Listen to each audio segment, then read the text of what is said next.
Radhe Radhe friends, আপনারা সবাই কেমন আছেন? নিশ্চয়ই ভালো আছেন। আমি আজকে নিয়ে এসেছি আম। দেখেন, আমি আজকে আমের আচার করে দেখাবো।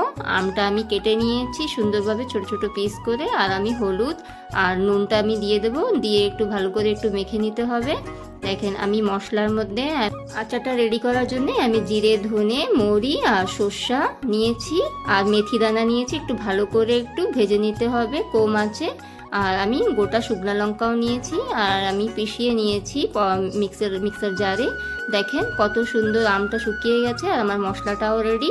এখন আমি কড়াইতে আমি তেল চাপিয়ে দেবো, মাস্টার্ড অয়েল। আপনারা মাস্টার্ড অয়েলই নেবেন আচার বানানোর জন্য, মাস্টার্ড অয়েল সব থেকে বেস্ট। আর আমি তেল গরম হয়ে গেছে, এখন আমি 5 ফোড়ন দিয়ে, আর অল্প পরিমাণে আমি একটু হিং দিয়ে দেবো। হিং দিলে পর আচারটাও সুন্দর সফট হবে আর সুন্দর একটা ফ্লেভার আসবে। আর মশলাগুলো আমি তেলে দিয়ে দেবো।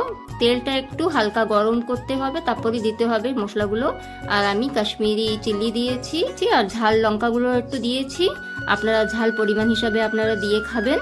আর আমি এখন আমগুলো আমি দিয়ে দেবো, আর ভালো করে একটু মিক্স করে নেব। আর অল্প পরিমাণ অনুযায়ী আমি নুন দিয়ে দেবো। নুন যদি কম থাকে তাও উপর দিয়েও আপনারা দিয়ে নিতে পারবেন পরে। এখন দেখেন আমার এই আচারটা এত সুন্দর হয়েছে, ফ্লেভার আর স্মেলটা অনেক অনেক সুন্দর, দারুণ আসছে। দেখেন কালারটাও কত দারুণ হয়েছে। আমি এখন বোতলে ভরে নেব। আচারে আমি বেশি কিছু মশলা আমি দিইনি, ঘরে যা ছিল তাই দিয়েছি। অল্প মশলা দিয়েও সুন্দর আচার বানানো যায়। দেখেন আমি এখন ভিনিগার নিয়েছি, ভিনিগারটা আমি বয়মে দিয়ে দেব।